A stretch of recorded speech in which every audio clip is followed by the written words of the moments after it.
Bonjour et bienvenue à Tous aux oiseaux, la balado-diffusion qui vous parle des oiseaux du Québec en français. Gaspard Tanguay-Labrosse au micro, cette balado est une production de Québec Oiseaux. La frénésie printanière est commencée. À voir les dates des premières mentions, il semblerait qu'on ait encore une fois un printemps relativement hâtif avec plusieurs espèces qui sont arrivées assez tôt en profitant de quelques bonnes journées de vent du sud. Comme la balado est diffusée au milieu du mois, on doit être probablement en plein dans le vif du sujet, à moins que vous l'écoutiez un peu plus tard, toujours ému de vos observations du mois de mai. On a déjà observé plusieurs oiseaux surprenants depuis un mois et je m'attends à ce qu'il y en ait encore d'autres à découvrir. Je pense notamment à une grive mauvie qui a été observée sur la côte nord, un oiseau européen ou à un teuilly à queue verte, une espèce de l'ouest qui a été observée à Saint-Hyacinthe, deux espèces pour lesquelles on a assez peu de mentions au Québec. Dans les deux cas, bien qu'une de ces espèces-là, le teuilly, soit très récent au moment où j'enregistre la balado, on a assez peu de gens qui ont pu en profiter. Ça n'a pas été le cas cette année, toutefois, du lagopède des saules, qui a connu une année d'irruption exceptionnelle. Tout l'hiver, des individus de cet oiseau, normalement limités au nord du Québec, sont descendus à des latitudes plus méridionales, dans le coin de Mont-Laurier, Notre-Dame-de-Montauban ou Tadoussac. Mais on aurait bien entendu tort de passer sous silence le passage incroyable d'un individu à la fin du mois d'avril dans Hochelaga-Maisonneuve, puis sur le Mont-Royal qui a attiré des dizaines d'observateurs, je crois même plus qu'une centaine. Mentionnons d'ailleurs que le site où cet oiseau incroyable a été d'abord observé et découvert fait justement l'objet d'un article dans le numéro de Printemps de Québec Oiseaux déjà publié, que vous avez peut-être reçu à la maison ou que vous avez peut-être acheté en magasin. De là à dire que le magazine est prophétique, il y a un pas que je franchis avec plaisir. Donc, c'est probablement parce qu'on a parlé de ce site-là que le lagopède des saules a eu envie de venir le visiter. Il doit être lui aussi lecteur du magazine Québec Oiseaux. Et il y a fort à parier d'ailleurs que les équipes qui feront le grand défi de Québec Oiseaux vont elles aussi découvrir des oiseaux extraordinaires au cours du mois de mai. C'est probablement déjà commencé et qu'on aura droit à un beau mois de découverte. Il faut vraiment sortir dehors et en profiter. En parlant du grand défi, c'est justement le sujet de notre épisode d'aujourd'hui, au cours duquel j'ai rencontré Jean-Sébastien Guénette, qui est directeur de Québec Oiseaux, pour une discussion un peu lousse, disons, à propos de cette campagne de financement, puis de nos expériences respectives avec le grand défi. J'espère que vous allez apprécier.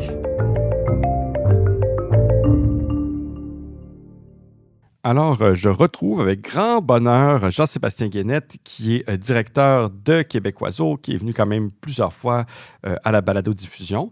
Et puis, on va aborder un sujet qu'on a déjà abordé dans le passé. Évidemment, bon, là, le podcast est un peu en mode reboot. Je ne sais pas en français comment je pourrais dire ça, là, mais on va essayer de remettre un petit peu les pendules à l'heure sur qu'est-ce qui se passe avec certains projets dont on a déjà parlé dans le passé. Et là, aujourd'hui, on va parler du grand défi. Bon, ben déjà, premièrement, Jean-Sébastien, merci d'accepter de nous parler aujourd'hui. Bien, merci à toi, Gaspard. Ça faisait longtemps qu'on ne s'était pas parlé, donc très content de se reparler encore au balado. Oui. Alors, pour commencer, est-ce que tu pourrais nous dire déjà, qu'est-ce que c'est le grand défi de Québec Oiseaux? Là, on enregistre un petit peu à l'avance, mais je crois que cet épisode-là devrait normalement paraître au cours du mois de mai, qui est en plein la période du grand défi. Alors, est-ce que tu peux nous parler un peu de ce que c'est? Oui, bien, le Grand Défi Québec Oiseaux, c'est pour nous, c'est une de nos principales activités de financement. L'objectif premier, c'est d'amasser des fonds, mais c'est sûr que ceux qui observent les oiseaux, c'est un immense plaisir de faire cette activité-là.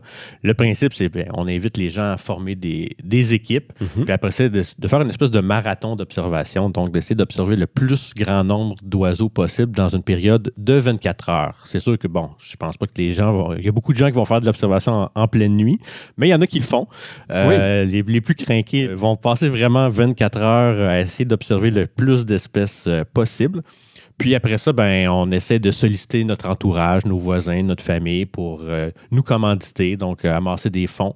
Puis ces fonds-là vont être utilisés pour financer des projets de conservation des oiseaux de Québec Oiseaux, mais aussi de plusieurs de nos partenaires. On a beaucoup de clubs d'ornithologie qui financent des activités avec le Grand Défi, mais on a plusieurs partenaires aussi, comme Canard Illimité, comme Expo Nature, etc. là. Oui, donc c'est-à-dire que les équipes, finalement, choisissent un projet de conservation qu'elles veulent appuyer. Comment ça fonctionne? Tout à fait. Sur notre site présentement, on est dans la période où on sollicite nos partenaires pour voir c'est quoi les projets qu'ils ont à faire financer. C'est quoi les besoins, oui. C'est quoi les besoins, effectivement. Puis après ça, on met ça sur notre site web. Puis quand les équipes vont se former, ils doivent choisir quel projet ou quel organisme ils veulent soutenir en amassant des fonds.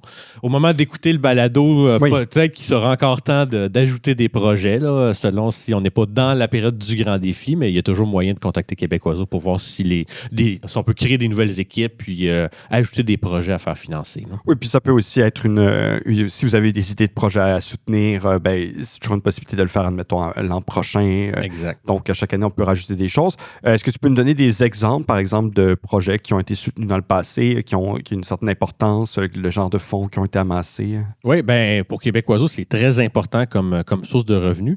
Tu sais, je dirais, bon an, mal an, dans l'ensemble du grand défi, on réussit à aller chercher environ 40 000 qu'on se partage avec d'autres organismes, comme j'ai dit, de clubs ou d'organismes de conservation. Puis la portion de Québec Oiseau qu'on se sert, ça nous a vraiment permis de compléter notre financement pour des projets assez importants sur protection du martinet ramoneur. Tu sais, on approche les propriétaires de cheminées pour tenter de conserver ces cheminées-là. On a financé des travaux sur la protection de l'hirondelle de rivage. Donc encore là, on a approché des gestionnaires de sablières pour essayer de protéger les colonies d'hirondelles de rivage. Puis encore là, les sommes du grand défi ont servi à ça. On essaie de réduire certaines menaces là, qu'on a avec les oiseaux, notamment au niveau de la prédation par les chats ou collision avec les fenêtres, ou même la pollution lumineuse. Ça, c'est des initiatives un peu plus récentes, mais qu'on a pu travailler grâce aux sommes amassées avec le grand défi. Là. Finalement, les sommes permettent, par exemple, de payer des employés qui vont aller sur le terrain, qui vont contacter les gens, qui vont identifier les menaces aux oiseaux, puis essayer de faire de la sensibilisation, des choses comme ça, finalement. Oui, effectivement. Soit de payer des employés pour travailler là-dessus, ou même des fois, c'est du matériel. Je pense au cas de l'hirondelle de rivage, il y a des panneaux qui sont installés dans les sablières qui sont protégés, donc pour essayer d'inciter les sablières à embarquer. Évidemment, quand on parle du martinet ou des hirondelles de rivage, je pense que c'est des sujets dont on a parlé quand même souvent au balado. On a eu des entrevues à propos du martinet, on a eu des entrevues à propos de l'hirondelle de rivage. Il faut bien comprendre, évidemment, lorsqu'on regarde l'ensemble des oiseaux du Québec, les insectivores aériens, donc les hirondelles, les martinets, les engoulevents, sont vraiment comme le groupe qui est le plus menacé, dont les nombres ont le plus descendu dans les 30 dernières années. Et donc, j'imagine que c'est aussi pour ça qu'il y a vraiment un effort particulièrement soutenu qui est mis pour la protection de ces oiseaux-là. Ben oui, tout à fait. C'est des espèces qui sont très menacées. Puis aussi, on ne doit pas se le cacher, là, on y va aussi avec les projets où il y a du financement disponible. Puis en ce moment, où il y a du financement, c'est via les espèces en péril. Dans le cas des menaces urbaines, prédation par les chats, par les fenêtres, ça, c'est plus difficile à financer. Il n'y a pas de programme de financement qui finance ce genre de projet-là. Bizarrement, même si c'est des menaces qui sont très communes. Ils sont très globales aussi, c'est-à-dire que les chats, les fenêtres, ça concerne finalement vraiment tous les oiseaux sans exception, y compris des espèces menacées. Exactement, c'est ça. Donc ça, on l'a fait financer grâce à notre encan qu'on a fait dans les dernières années. Okay. Mais le grand défi contribue aussi à ce volet. Puis un projet sur lequel on essaie d'aller chercher du financement présentement, puis que les sommes amassées dans le cadre du grand défi vont peut-être servir à ça. On parle d'oiseaux qui sont menacés ou en situation préoccupante, puis les oiseaux de rivage, c'est un groupe qui est en situation aussi très préoccupante. Puis là, on veut regarder s'il y a moyen de faire de la sensibilisation sur les utilisateurs de plage. Il y a plusieurs... on parle de fat bike, de véhicules tout-terrain. Véhicules tout-terrain, tout ça. Il y a déjà Attention Fragile qui fait un super travail aux îles de la Madeleine là, pour protéger le pluvier siffleur. Mais on voudrait voir s'il y a des choses à faire aussi à l'extérieur des îles de la Madeleine ou bien évidemment en collaboration avec Attention Fragile. Là, on est déjà en contact avec eux, mais on voudrait voir effectivement s'il y a autre chose qu'on pourrait faire en Gaspésie, Bas-Saint-Laurent, sur la Côte-Nord. Même, en fait, tout le long du fleuve Saint-Laurent, même jusqu'à Montréal, parce que ces menaces-là, c'est des menaces qui sont généralisées sur le long du fleuve, là, partout sur la route de migration des oiseaux de rivage. Oui, c'est vraiment un problème. Là. Je sais que moi, je passe souvent mes étés sur la Côte-Nord, puis en tout cas, même les réglementations municipales ne sont pas toujours respectées par les utilisateurs de plage. Puis parce qu'il y a évidemment, il y a des enjeux même d'érosion, là, donc qui menacent même des habitations humaines lorsque la plage finit par s'éroder. Puis je sais qu'il y a en tout cas beaucoup de travaux qui sont faits. C'est vrai que ça pourrait aussi aider les oiseaux de rivage à ce moment-là. Et puis, je sais que moi, en tout cas, pour mon équipe, j'ai déjà participé au Grand Défi. J'avais une équipe, puis on a installé des nichoirs au Jardin botanique pour aider certains oiseaux à nicher. Des nichoirs, d'ailleurs, qui ont eu un succès quand même important. C'est-à-dire qu'il y a des espèces comme le merle bleu de l'Est, qui est une espèce qu'on ne voyait pas au Jardin botanique. À partir du moment où les nichoirs ont été installés l'an passé, il y a eu des couples qui ont niché. Donc, on voit bien qu'il y a quand même des choses très concrètes qu'on peut faire et qui donnent des résultats presque immédiatement. Puis un nichoir, quand même, c'est pas donné. Le Jardin botanique, c'est pas dans sa mission. Donc, à partir du moment où on a des partenariats comme ça, on est capable d'aller chercher de l'argent puis de favoriser la conservation de certains oiseaux. Oui, en fait, effectivement, c'est un super bon exemple. Les clubs n'ont pas des gros budgets, donc les quelques centaines ou quelques milliers de dollars qu'ils vont chercher via le Grand Défi, ça leur permet de faire des projets super intéressants comme l'exemple que tu donnes, c'est parfait. On a vu ça, on a vu beaucoup de poses de nichoirs, canards branchés, hirondelles, faites par les clubs grâce au Grand Défi. On a vu aussi des activités de sensibilisation qui ont été organisées par les clubs. Je parlais tantôt, il y a d'autres partenaires comme Canard Illimité, Explo Nature, même l'UCROP reçoit... Il y a toujours une ou deux équipes qui financent Union québécoise de réhabilitation des oiseaux de proie, oui. Ouais, exact, qui contribuent quand même un peu au financement des activités de ces organismes-là. Donc, c'est effectivement super intéressant comme activité pour ramasser des fonds. OK. Et donc, comment ça fonctionne d'un point de vue plus ludique? C'est-à-dire que, c'est un espèce, on dit un défi. Donc, qu'est-ce que c'est le défi déjà du Grand Défi? Pourquoi on appelle ça le Grand Défi? Comment ça fonctionne? C'est ça. C'est comme je mentionné tantôt, c'est vraiment un marathon sur 24 heures. Donc, essayer d'observer le plus grand nombre d'espèces d'oiseaux. Puis, tu sais, il y a des gens qui disent « Ah, moi, je participe pas parce que, il y a des gens qui sont vraiment meilleurs que moi qui participent. » Mais tu sais, il faut vraiment le prendre comme un grand... C'est pas vraiment une compétition. Il n'y a rien à gagner. Exactement, c'est ça. Tu sais, on le fait comme une compétition... Je dirais quasiment avec soi-même. Là. Moi, je le fais depuis des années. Moi, je le fais toujours au Parc des Îles de Boucherville. Puis, mon but, c'est juste d'essayer de voir le plus d'espèces que l'année précédente. Puis, peu importe comment je me compare, comment notre équipe se compare aux autres équipes, là, c'est pas là l'intérêt. Là, on veut vraiment... Puis, c'est juste aussi pour le plaisir. Nous, on a un gros fun noir de passer 24 heures avec 3 autres maniaques d'ornithologie. Puis, c'est ce qui est vraiment intéressant. Comme c'est un défi sur une journée, il y a des espèces qui n'ont pas plus vraiment attention que là... C'est l'espèce qui m'a menté. J'ai vu des gens sauter de joie parce qu'ils ont vu un pigeon passer en vol dans leur Grand Défi parce qu'ils n'avaient pas vu le pigeon encore dans leur journée. Puis c'était comme la 80e espèce ou 75e espèce de leur journée. Donc, c'est vraiment, ça amène un challenge vraiment différent. Là. Je sais que nous, on se promenait avec une liste des oiseaux. On a une espèce... évidemment, avec eBird, on est capable d'aller amasser certaines statistiques. Moi, je l'ai fait il y a 2 ans. Je ne pense pas que je l'ai fait l'an passé. Et puis, donc, notre but, c'était de voir le plus d'espèces possible sur l'île de Montréal en visitant les sites que mon club d'ornithologie de la Société de biologie de Montréal visite de façon régulière, c'est-à-dire le Technoparc, le Jardin botanique, le cimetière du Mont-Royal, l'île des Sœurs. Et puis, je me souviens qu'on avait une liste. Puis là, il y a certains oiseaux, on se dit, mais c'est pas possible. Comment ça se fait qu'on n'a pas encore vu de telle chose? Comment ça se fait? Il faut qu'on trouve ça. Ça n'a pas de bon sens. On devrait être capable de trouver tel oiseau. Puis là, on essaye certaines affaires. On est arrêté au parc La Fontaine parce qu'il y avait un canard d'Amérique dans l'étang. Puis on se dit, OK, on l'a toujours pas. Il faut qu'on y aille. Puis donc, même visiter certains sites qui semblent, a priori, je veux dire, le parc La Fontaine, on ne va jamais faire une sortie là. C'est pas tout à fait assez... étoffé, il n'y a pas assez d'intérêt, il n'y a pas assez d'oiseaux, mais là, il s'agit qu'il y ait juste une espèce de canard qu'on est sûr de pouvoir cocher, puis on décide, OK, on arrête là, il faut qu'on aille le chercher absolument à ce moment-là. Puis, ouais. Mais en termes de, tu poses la question en termes de formule, je dirais que la formule est quand même assez libre. Tout ce qui, les seules règles qu'on a, c'est que, il faut choisir une journée au mois de mai, donc du 1er au 31 mai, puis il faut observer nos espèces durant cette période-là. Puis après ça, il y a des équipes qui décident, qui passent... Moi, je l'ai fait pendant des années sur la tour d'observation des îles de Boucherville. Donc, c'était un point fixe. Puis c'était vraiment intéressant parce que on ne bougeait pas du tout pendant 24 heures. Puis on avait quasiment à chaque année 80 espèces qui étaient observées. Donc, c'était vraiment intéressant de voir un seul spot. C'est ça, sans même bouger. Il y avait 80 espèces qui passaient devant nous. Là, depuis quelques années, ils ont rénové la tour d'observation, donc c'est un peu plus difficile. Avant l'enregistrement. Oui, c'est ça. C'est un peu plus difficile de passer 24 heures là, de dormir sur place. Fait que là, maintenant, on se déplace, puis ça amène certaines autres espèces qu'on réussissait moins à voir en se déplaçant pas, mais on reste dans les îles de Boucherville. On le fait en vélo. On passe une journée complète de vélo aux îles de Boucherville. Puis il y en a d'autres qui, comme toi, là, qui se déplacent sur des plus longues distances. Là, eux, leur but, c'est vraiment de voir le plus grand nombre d'espèces d'oiseaux en 24 heures. Oui. Donc là, ils font un vrai big day. Donc, eux, la limite, c'est tant qu'on reste au Québec.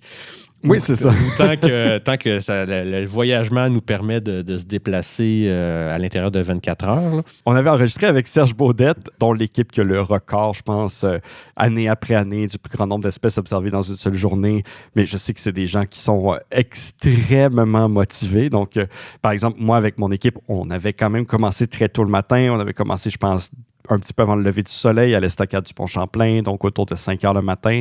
Puis on avait fini, quand le soleil était couché, c'était comme c'est terminé. Je me souviens, à la toute fin de la journée, on avait zigonné dans les rues du plateau Montréal en espérant entendre un engoulevent d'Amérique crier. Mais quand la journée était finie, on a dit, c'est fini. Là, on faisait pas un vrai de vrai 24 heures, alors que eux, je sais qu'ils font généralement un vrai de vrai 24 heures. Ils choisissent un endroit où passer la nuit, où ils ont le maximum de chances d'entendre des espèces nocturnes appelées, que ce soit la chouette rayée, le grand-duc d'Amérique, donc, ou le petit-duc maculé, donc des espèces qui ont tendance à chanter la nuit. Et puis donc, ils cumulent 2 matins. Là, donc, ils commencent, admettons, vers 8 heures le matin, pour avoir un matin en quelque part, puis là, se réveiller à un autre endroit pour réussir à aller récolter d'autres espèces de 5 heures à 8 heures. Ouais. Donc, c'est sûr que tout le monde fait un peu comme il le pense, comme il le veut. Je sais que nous, en tout cas, ça a été une expérience quasiment mystique parce qu'on voulait atteindre le chiffre d'une centaine d'oiseaux sur l'île de Montréal, donc de voir 100 oiseaux. Et finalement, avant d'arriver au Technoparc, on était autour de 95, je pense. Mais là, on avait un peu d'espoir. On regardait qu'est-ce qui nous manquait. On se disait, on a des chances. Il commençait à se faire tard. Il y avait un trafic infernal. On est arrivé là peut-être 1 heure ou 1 heure et demie avant le coucher du soleil. Puis finalement, toutes les espèces qu'on espérait étaient postées là où j'espérais les voir. On avait fait du repérage. Puis le nombre montait. On a fini par atteindre 103. Puis là, en revenant à l'auto, il y avait un des grands-ducs qui niche au Technoparc qui était perché en face de notre auto dans la rue. Il faisait noir, donc lui avait commencé à se mettre en chasse. Puis là, il était juste posté sur un lampadaire, là, juste à côté de l'auto. Puis on est arrivé à 104 avec ça, mais c'est comme au moment où on se dit, là, c'est fini, on arrive à 103, la journée est terminée. Puis là, à toute fin, comme ça, de rajouter une espèce, c'était vraiment une expérience incroyable. En fait, c'est ça. Le grand défi, c'est ça aussi. Tu sais, comme je disais, l'objectif principal, c'est une activité de collecte de fonds, mais c'est une activité qui, même si on ne ramasse pas beaucoup de fonds, ça amène quand même ce genre d'expérience-là. Oui. Toi aussi, je sais que tu as des enfants, puis oui. notre temps disponible pour de l'ornithologie est assez limité, mais pour moi, le grand défi, c'est sacré à chaque année. Oui. C'est ma grosse journée, c'est mon gros 24 heures d'ornitho, puis c'est là que ce que tu décris, là, moi aussi, j'ai fini il y a 2 ans en fin de journée avec un ibis falcinelle qui est passé en vol au-dessus du marais aux îles de Boucherville. Wow. Donc, c'est ça. Une espèce qui niche pas au Québec. Là, donc, une espèce, le mois de mai peut apporter des espèces qui sont rares, finalement, qui sont égarées en cours de migration. Et donc, on a une espèce comme l'ibis falcinelle qui, normalement, ne niche pas au Québec. Là. C'est un visiteur quand même relativement régulier en migration. Toujours, mais on parle ici de peut-être 1 ou 2, 3 mentions par année maximum. Exactement, pour la province. Là. Donc, c'est vraiment, effectivement, à ce temps-là, on est vraiment sous le choc. Je sais que moi, en tout cas, mon expérience personnelle de ça aussi, c'est j'ai partagé un peu, comme on a sollicité des dons, j'avais partagé sur Facebook, sur les réseaux sociaux, la démarche, et puis on avait sollicité des dons, des gens nous envoyaient de l'argent, mais aussi après, finalement, on a comme une espèce de rapport de sortie où on peut publier avec eBird, avec l'aide d'eBird, la liste complète des oiseaux qu'on a aperçus pendant la journée. Puis je sais que des gens m'ont écrit, c'est-à-dire qu'ils étaient curieux, puis la plupart des gens soupçonnent absolument pas qu'on peut voir en mai au-dessus d'une centaine d'espèces d'oiseaux en une journée à Montréal. Donc, ils n'ont aucune idée que ça, c'est possible. Je pense que si on demandait aux gens combien vous pensez qu'il y a d'espèces d'oiseaux à Montréal en mai, probablement que les gens nous diraient, je sais pas, comme une quinzaine, une vingtaine, quelque chose comme ça. Donc, je sais qu'il y a des gens qui sont allés voir la liste puis ils disaient, mais où est-ce que vous avez vu tout ça? C'est impossible. Donc, quand les gens ne sont pas ornithologues, ils se rendent même pas compte, en fait, de la diversité. Puis je sais qu'il y en a qui s'avaient beaucoup marqué, là, qui s'étaient dit, mon Dieu, c'est impressionnant. Je savais pas que c'était une possibilité. Oui, bien effectivement, moi aussi, c'est la même chose. Quand je fais ma sollicitation pour mes dons, je sollicite des amis de la famille, puis il n'y en a quasiment pas là-dedans qui sont ornithologues. Quand j'envoie effectivement mon bilan aussi de fin d'observation, de fin d'activité, puis je dis, aïe, je ne savais pas qu'on pouvait observer tant d'espèces que ça. Puis en plus, ben là, absolument, je mets des photos prises dans la journée, puis là, ils sont vraiment impressionnés. Donc, ça sensibilise aussi un peu les gens que... les gens qui ne font pas d'observation d'oiseaux, qui ont autant de diversité sans trop se déplacer à Montréal ou dans les environs, mais c'est un peu la même chose partout au Québec. Là. Donc, c'est ça. Ça sert aussi à ça. Ça permet de faire connaître, notre passion, puis la quantité d'oiseaux, puis les projets de conservation aussi. Là. Je sais qu'il y avait aussi, donc on parle justement d'exploits en termes de nombre d'espèces. Là, je sais que, évidemment, l'équipe de Serge Baudette, qui bon an, mal an, a un très, très haut total pour le plus grand nombre d'espèces en déplacement. C'est-à-dire qu'eux autres, ils partent avec leur voiture, ils couvrent plusieurs sites. On a aussi une équipe à Rimouski, je crois, qui est généralement le plus haut total pour le nombre d'espèces donc fixe, c'est-à-dire qu'ils sont dans la tour de l'observatoire Raoul-Roy. Raoul-Roy au Parc national du Bic. Voilà, au Parc national du Bic. Donc, ils ont la chance de voir, comme ils sont sur le bord de la mer, ils ont la chance de voir des espèces marines, ils ont la chance de voir des passereaux, des rapaces en migration. Donc, ils ont généralement un très bon succès avec la formule où on reste au même spot et on ne bouge pas. Mais ça, c'est intéressant parce qu'eux, ils ont commencé il y a plusieurs années, ils supportent le grand défi depuis très longtemps. Ça, c'est l'Observatoire d'oiseaux de Rimouski.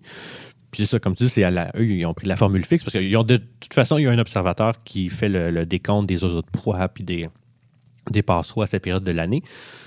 Puis ils ont décidé d'en faire quelque chose de gros. Puis c'est comme ça qu'est né le Festival d'oiseaux de Rimouski qui a lieu au mois de mai. Tu sais, c'est le grand défi. Puis on commençait à faire des activités en parallèle du grand défi. Puis c'est devenu le festival qui a pris beaucoup d'ampleur depuis cette période-là. C'est-à-dire qu'à partir du moment où les gens voyaient les listes aussi, ça devenait plus facile de convaincre les ornithologues de dire, regardez, qu'est-ce qu'on voit lorsqu'on est seulement à un seul endroit, puis on ne bouge même pas, puis on voit des chiffres, là, c'est au-dessus d'une centaine d'espèces, je pense, qu'ils sont capables de voir en restant au même spot pendant 24 heures. Mais tout ça pour dire aussi, vraiment, il n'y a pas de formule qui est trop petite. C'est-à-dire que j'ai vu toutes sortes de gens, par exemple, qui se mettaient des objectifs plus modestes. Par exemple, je veux observer tant d'espèces d'oiseaux avec mes petits-enfants. Donc, c'est vraiment faire quelques heures d'ornithologie, mais aussi essayer de se donner un petit défi, mais à la hauteur, évidemment, de l'âge des enfants qui accompagnaient la personne. Et puis bon, vous n'avez pas vraiment de pression là, de dire si vous n'êtes pas capable de voir tant d'espèces d'oiseaux, vous n'avez pas d'affaires là. Donc, c'est vraiment... Non, pas du tout. Comme je disais au début, on vient de parler des équipes qui ont ramassé, qui ont observé beaucoup d'espèces, mais effectivement, il faut vraiment que les gens ils prennent comme un défi à leur. Ils font ce qu'ils sont capables de faire. Là, si on le fait avec des enfants, moi, je l'ai fait avec mon garçon il y a quelques années. On s'est promené au Parc Jean-Drapeau, puis on a eu, 35 espèces. On était super contents des 35 espèces qu'on avait observées. Il y a des gens qui sont à leur chalet ce week-end-là. Ils regardent les oiseaux qu'il y a dans leur cour de leur chalet. Peu importe le nombre d'espèces qu'ils auront trouvées, ils vont être super contents. Puis nous aussi, on accueille les observations qu'ils vont nous envoyer, leur rapport. On l'affiche avec tous les autres rapports d'observation, tout ça. Donc, il ne faut vraiment pas se comparer aux autres. Une journée où on veut célébrer la migration des oiseaux, on veut apprécier la migration des oiseaux, puis peu importe la formule qu'on va choisir, on choisit la formule qui nous va bien, puis c'est vraiment super pour tout le monde. Et puis donc, comment est-ce que les gens peuvent contribuer? Donc là, si jamais ils sont intéressés à regarder un peu, OK, quelles équipes se présentent, c'est quoi les projets qui sont présentés, qui sont soutenus par le Grand Défi, si vous avez envie de donner de l'argent, si vous avez envie juste une curiosité de regarder les bilans des différentes équipes, comment ça fonctionne, où est-ce qu'on va? Oui, c'est sur le site de Québec Oiseaux, puis il y a deux façons de contribuer. La première, il n'est jamais trop tard pour créer une équipe, à moins que vous écoutiez le balado puis qu'on est le 31 mai, mettons. Là. Oui, c'est ça. Ou le 10 juin. Le 10 juin. Mais il n'est jamais trop tard pour former une équipe. C'est des équipes de 2 à 4 personnes qu'on propose. Donc, vous créez votre équipe sur le site, puis c'est complètement gratuit. Là. Vous créez l'équipe, vous choisissez dans la liste des projets à soutenir le projet qui vous intéresse. Puis après ça, vous sollicitez votre entourage. Puis, il suffit d'un courriel de 10 minutes, juste dire regardez, je participe au Grand Défi Québec Oiseau, je veux soutenir tel projet, c'est important pour telle raison. Puis, si vous voulez me solliciter, quand on crée une équipe, ça génère une page de l'équipe avec le nom des participants, avec un bouton je soutiens Gaspard. Puis, en cliquant dessus, on entre les informations pour faire un don. C'est vraiment pas compliqué à faire. Et si vous ne pouvez pas participer pour diverses raisons, vous pouvez effectivement aller voir la liste de toutes les équipes existantes, puis vous pouvez soutenir une ou même plusieurs de ces équipes existantes-là en soutenant l'équipe ou en soutenant un des participants que vous connaissez. Là. Donc, c'est vraiment pas trop compliqué. Je sais que nous, on va en tout cas reprendre la formule qu'on avait déjà éprouvée, puis donc avec en couvrant l'île de Montréal, puis donc on va se relancer un peu là-dedans cette année. Mais là, j'appelle en tout cas les gens à aller faire des dons à l'équipe de votre choix, au projet qui vous parle. Évidemment, il y a des projets dans toutes les régions du Québec. Donc, vraiment aussi, ça peut être... vous pouvez aller voir puis regarder est-ce qu'il y a des projets de conservation qui concernent votre région, puis donc qui concernent des oiseaux que vous voyez tous les jours dans des sites que vous fréquentez. Donc, vraiment, c'est vraiment à travers tout le Québec. Donc, gênez-vous pas, aller voir puis regarder qu'est-ce qu'il y a dans votre région. Mais en général, je pense que toutes les régions du Québec ont des équipes. Puis il y a vraiment beaucoup de projets qui sont... Puis une des choses que les gens nous disent quand on leur demande s'ils participent ou pas, il y en a qui disent moi, j'aime pas ça solliciter. Puis on leur dit, on ne demande pas d'aller faire du porte-à-porte ou n'importe quoi. Là, mais moi-même, je ne suis pas un super fan de solliciter. Mais comme je mentionnais, je fais juste écrire un courriel disant, regardez, je suis parti pour Grand Défi. Si vous voulez me soutenir, ça me prend 10-15 minutes d'écrire mon message. Puis chaque année, j'ai réussi à aller chercher entre 1 000 et 1 500 $ de dons de famille, amis, etc., qui me soutiennent. Là. Donc, encore là, je ne m'attends pas à ce que tout le monde aille chercher 1 000 500 $. Mais, oui, c'est ça. Mais il suffit qu'on fasse juste un petit message, puis on peut être agréablement surpris des gens qui peuvent donner un petit 5 $, un petit 10 $, un petit 20 $. Puis, juste mentionner aussi, Québec Oiseau, nous, on bénéficie du programme Placement Sport et Loisirs. Puis les dons qu'on reçoit pour le Grand Défi sont appariés par ce programme-là. Donc, on peut aller chercher jusqu'à... Puis c'est quand même intéressant, on peut aller chercher jusqu'à 300% de compensation du programme. Donc, le 20 $ qu'on peut donner, il peut se ramasser en 100 $. Donc, d'accord, il n'y a pas de petits dons. Ah oui, donc ça peut faire une grosse différence. C'est-à-dire, si on peut acheter un nichoir, puis dès l'an prochain, votre 20 $ va permettre à un oiseau de bénéficier d'une nouvelle maison ou enfin d'un endroit pour faire son nid. Exactement. En tout cas, Jean-Sébastien, merci beaucoup de nous avoir parlé aujourd'hui. C'était bien intéressant. Puis on va suivre avec attention ce qui va se passer avec le Grand Défi en souhaitant en tout cas de voir un maximum d'oiseaux encore cette année. Toi aussi, on va suivre ton Grand Défi à toi aussi. Merci beaucoup. Et voilà, c'est tout pour ce mois-ci.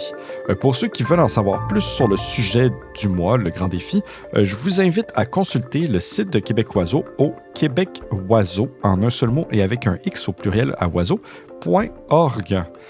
D'ici là, on vous souhaite de belles découvertes en cette fin de mois de mai et on se retrouve en juin.